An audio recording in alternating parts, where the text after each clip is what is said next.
Alright, welcome back for part 3 of the 302 rebuild. This time we're putting the heads on. We picked these heads up from a local machine shop, JE Enterprises in Fairmont. And what he does is he gets them as aluminum blanks, and then he does all the machine work to them to meet his specs. So these should save us some weight and a little bit of money over having the old cast iron ones redone, because we'd had to have hardened valve seats and all that stuff put in them. Now it's worth mentioning that these heads fit both a 302 and a 351, so for our application we do have to use the bolt bushings that'll shrink the hole from 1/2 inch to, I think it's 7/16, whatever the hell it is. We're also using ARP head bolts for this application.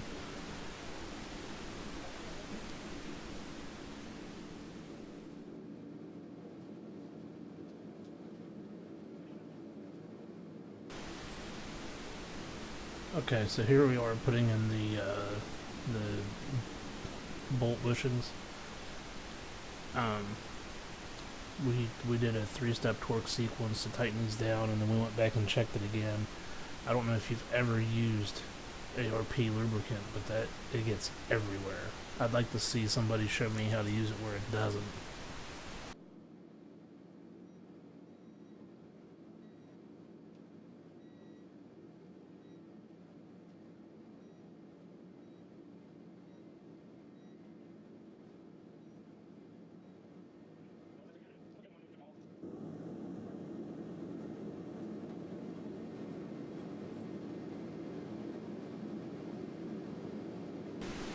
Okay, so this side's just a repeat of the other side. We clean the head up before we put them on. We're going to put the bushings in, and you can see me applying the lubricant to the ARP head bolts. Now, it's worth mentioning, there's a lot of debate on the lower head bolts on a small block Ford as to whether or not you need sealant because they go into a water coolant passage. I personally have never seen a small block Ford where the bottom row of head bolts went into a water passage. We checked this block out, and all of the holes were blind, which is every small block Ford I've ever built, the holes have been blind. I've never seen one where it actually went into a water jacket. However, if yours aren't blind, you do need to apply a sealant to the head bolt.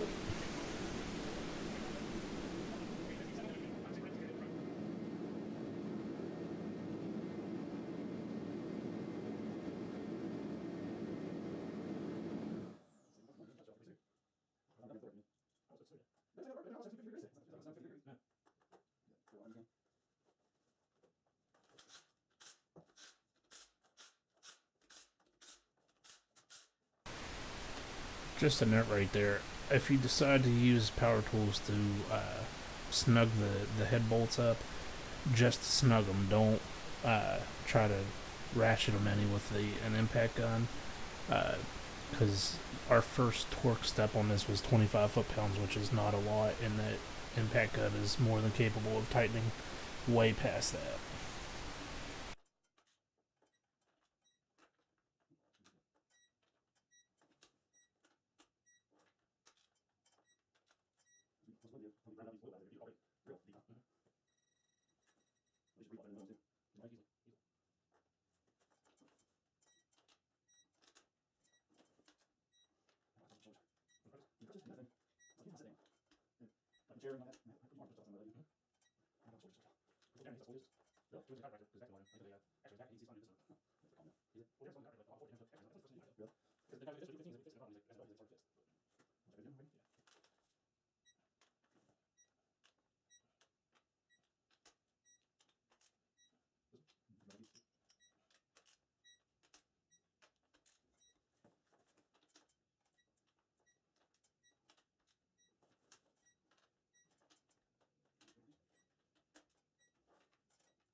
So you're going to see me bring the timing cover over, and we have to sand the paint off of the sealing surface, and then boom, right there, the water pump's already installed and everything.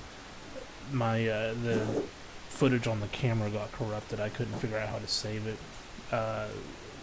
Just a tip: when on this particular block, there are no dowel pins to align the timing cover, so you have to slip the timing cover on and then start the balancer and use the balancer to center everything up so that you don't rip the front seal out.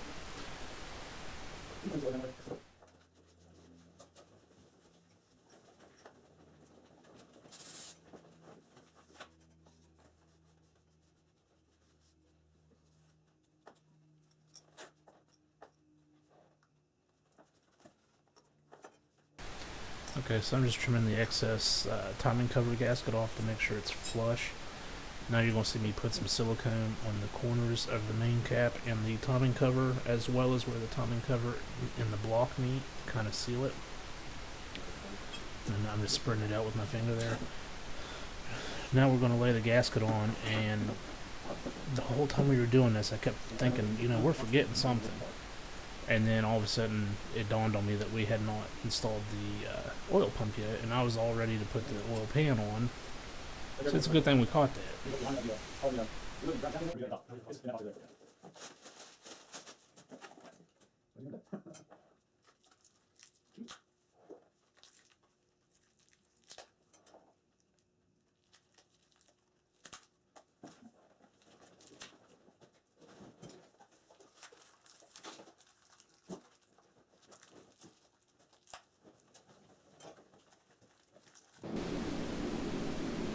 So here I come with the oil pump drive shaft and the oil pump.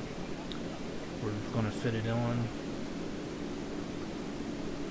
Now, the weird thing about these pumps is most of these oil pumps, when you put them on, in order to torque them properly, you're going to have to use a crow's foot on a torque wrench, which I don't really like to do, but in some situations there's just no way around it.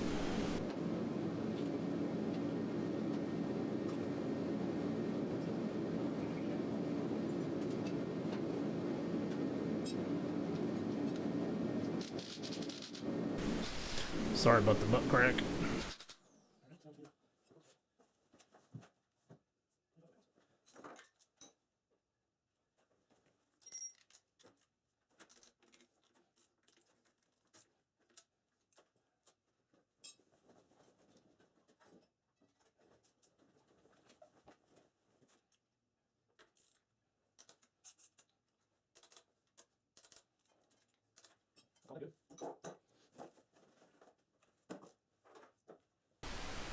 We elected to reuse our old pickup after we cleaned it because there was really nothing wrong with it.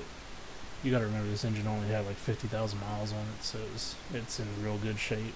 Needed very little machining done. But after we do this, we'll go to lay the pan on, and this is actually the first front sump pan that I've ever worked with. I usually work a lot on trucks, so you see me trying to put it on backwards there. But my brother-in-law corrected me, and we got that turned around and got the bottom of the engine sealed up.